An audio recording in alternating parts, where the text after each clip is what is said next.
Piles అంటే ఏంటి? Piles వల్ల ఎటువంటి ప్రాబ్లమ్స్ వస్తాయి? మెయిన్‌గా ఈ సమ్మర్ సీజన్‌లో పైల్స్ ఎలా మనని ప్రాబ్లమ్‌లో ఇరకాటంలో ఏస్తదని వాళ్ళు తెలుసుకుందాం. హలో! నేను మీ డాక్టర్ కారెడ్డి శ్రీధర్ రెడ్డి. నేను general laparoscopic surgeon and laser స్పెషలిస్ట్‌ని. నేను treatment range hospital KPHB Kukatpally హైదరాబాద్‌లో అవైలబుల్‌గా ఉంటాను.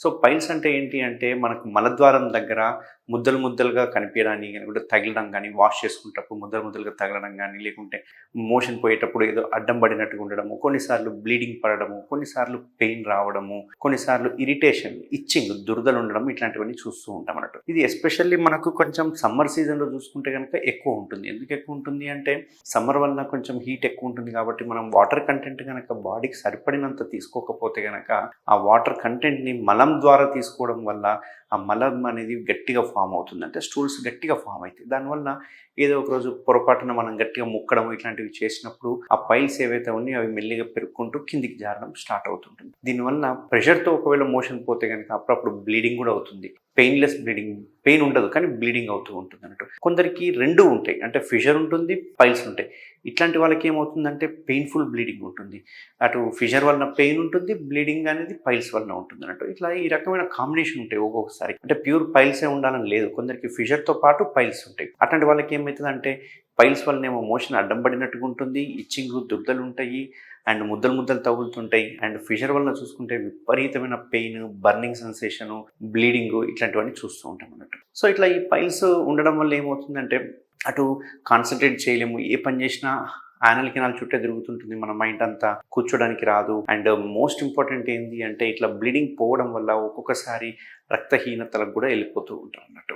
సో, ఈ ప్రాబ్లమ్స్ ఉండకూడదు అంటే మనం కొంచెం సమ్మర్ సీజన్ వచ్చినప్పుడు కొంచెం వాటర్ కంటెంట్ ఎక్కువ తీసుకోవాలి. యూజువల్‌గా మనం 3-4 లీటర్స్ అని చెప్తుంటాం. సో, సమ్మర్‌లో ఎక్కువ బయట పని చేసేవాళ్ళు కావచ్చు, లేకపోతే ఏదైనా హార్డ్ వర్క్ చేసేవాళ్ళు ఇంకొక 1 లీటర్, 2 లీటర్స్ ఎక్కువ తీసుకోవాలి. ఎందుకంటే బాడీ దానికి తగ్గట్టుగా తీసుకుంటే చెమట రూపంలో పోయిన దాన్ని మనం రీప్లేస్ చేస్తూ ఉండాలి. అట్లా రీప్లేస్ చేయలేదనుకోండి బాడీ ఆ మలం ద్వారా వాటర్‌ని తీసేసుకుంటుంది అన్నట్టు. అంటే మోషన్ నుంచి వాటర్‌ని తీసేసుకుంటుంది. దీనివల్ల మోషన్ అనేది హార్డ్‌గా ఫామ్ అవుతుంది అన్నట్టు. సో, ఈ ప్రాబ్లమ్స్ అనేది మెయిన్ యూజువల్‌గా మనకి ఎక్కువ ఈ సమ్మర్ సీజన్‌లో వస్తూ ఉంటుంది. అంతేకాకుండా ఈ సమ్మర్‌లో చాలామంది బీర్ మంచిదని చెప్పేసి బీర్లు తాగడం స్టార్ట్ చేస్తుంటారు. బీర్లలో కూడా ఏంది అంటే ఆల్కహాల్ కంటెంట్ ఎక్కువయ్యే కొద్ది కల్లా 5% కంటే ఆల్కహాల్ ఎక్కువయ్యే కొద్ది కల్లా అందులో మళ్ళీ డీహైడ్రేషన్‌కి వెళ్తూ ఉంటారు. ఎందుకంటే మూత్రం ద్వారా ఎక్కువ వాటర్ అనేది బయటికి వెళ్ళిపోవడం వల్ల మళ్ళీ వాళ్ళు యథావిధిగా కాన్‌స్టిపేషన్‌కి గురవుతూ ఉంటారు. అందుకే ఈ మధ్యన చూసుకుంటే గనక డ్రింకర్స్‌కి అంటే ఆల్కహాలిక్స్‌కి మలబద్ధకం ఎక్కువ ఉంటుంది. దానివల్ల ఈ పైల్స్ అనేవి వచ్చే అవకాశాలు ఉంటాయి. సో, పాతకాలం పద్ధతిలో చూసుకుంటే గనక ఈ పైల్స్‌కి అందరూ ఓపెన్ సర్జరీ చేస్తారు. అదొక నరకం సర్జరీ. ఎందుకంటే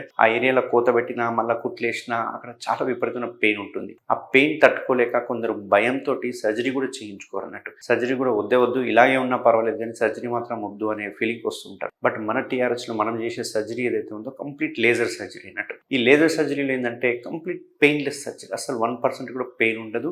అండ్ వితిన్ 6-12 అవర్స్‌లో డిశ్చార్జ్ అవ్వడం జరుగుతుంది. వాళ్ళు యథావిధిగా పనికెళ్ళిపోవచ్చు.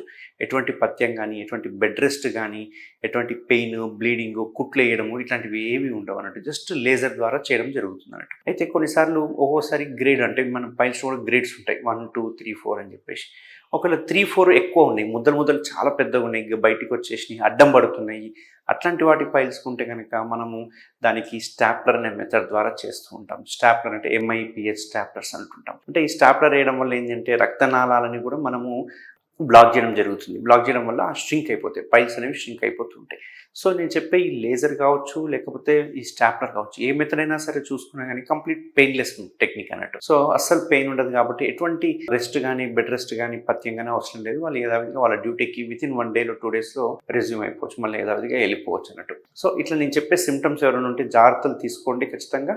వాటర్ తీసుకోవడం కావచ్చు, లేకుంటే ఫైబర్ కంటెంట్ ఎక్కువ తీసుకోవడం గానీ, ఈ నాన్ వెజ్ ఐటమ్స్ తక్కువ తీసుకోవడము, ఇట్లాంటివన్నీ చేసుకోవాలి.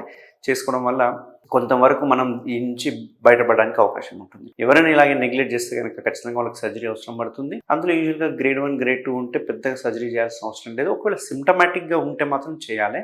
సిమ్టమ్స్ లేకుంటే దాన్ని పట్టించుకోవాల్సిన అవసరం లేదు. బట్ గ్రేడ్ 3, 4కి కంపల్సరీగా సర్జరీ చేయాలి. ఎందుకంటే అవి ముద్దలుగా బయటకు వచ్చింటాయి కాబట్టి ఎప్పుడోసారి బర్స్ట్ అయ్యి ఓపెన్ అయ్యి మొత్తం బ్లీడింగ్ అయ్యే అవకాశాలు ఉంటాయి. కాబట్టి అదొకటి మీరు మైండ్లో పెట్టుకోవాల్సింది. సో ఎవరికైనా లేజర్ కానీ స్టాప్లర్ టెక్నిక్ కావాలంటే తప్పకుండా టీఆర్హెచ్లో నేను అవైలబుల్గా ఉంటాను. సో ఇది చేయడం వల్ల కంప్లీట్ పెయిన్లెస్ సర్జరీని చేసుకోవచ్చు. అందుకు మనకి పైల్స్ కానీ ఫిజర్ కానీ వస్తే బాధపడాల్సిన అవసరం లేదు, రిగ్రెట్ అవ్వాల్సిన పని లేదు, ఎంబారసింగ్గా ఫీల్ అవ్వాల్సిన అవసరం లేదు. ఎందుకంటే ఇప్పుడు లేజర్ వచ్చిన తర్వాత ఎటువంటి పెయిన్ ఉండదు కాబట్టి మనం బయట వాళ్ళకి చెప్పుకోవాల్సిన అవసరం కూడా లేదు. ఎందుకంటే ఒక్కోసారి సర్జరీ అయిన తర్వాత చుట్టుపక్కల వాళ్ళందరికీ తెలిసిపోయేది, నాకు పైల్ సర్జరీ అయింది అందుకే 1 మంత్ ఇంట్లో ఉంటున్నాడు అని. బట్ ఇప్పుడు ఈ లేజర్ సర్జరీ కానీ స్టాప్లర్లో మెథడ్లో వితిన్ 1 or 2 డేస్లో మళ్ళీ యథావిధిగా పనికి వెళ్ళిపోవచ్చు. సో ఎవరికైనా పైల్స్ మీద ఇష్యూస్ ఉన్నా, పైల్స్ మీద ఏదైనా ప్రాబ్లమ్స్ ఉన్నా కానీ ఖచ్చితంగా నేను కన్సల్ట్ అవ్వండి. నేను టీఆర్హెచ్లో అవైలబుల్ ఉంటాను. Thank you very much.